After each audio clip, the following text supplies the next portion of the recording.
আসসালামু আলাইকুম। সবাই চিনেন এটা কি? তারপরও যারা না চেনেন তাদেরকে বলছি, এটা পুঁইশাকের ফুল বা পুঁইশাকের বিচি বলে। এটা এখন চিংড়ি মাছ দিয়ে ভাজি করব। এখন রান্না করব পুঁইশাকের বিচি দিয়ে চিংড়ি মাছ।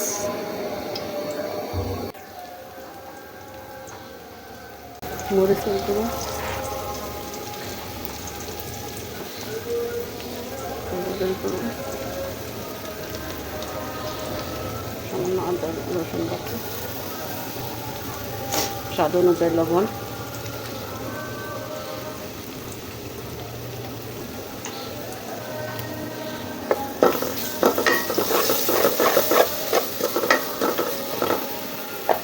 একটু পানি দিয়ে মশলাটা কষিয়ে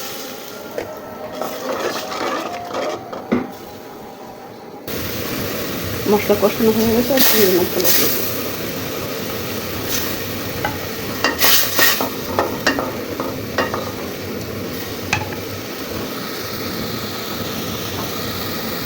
কষানো হয়ে গেছে। এখন পুঁইশাকের বিচি আর আলু পেঁয়াজ পাতা একসঙ্গে দিয়ে দিই।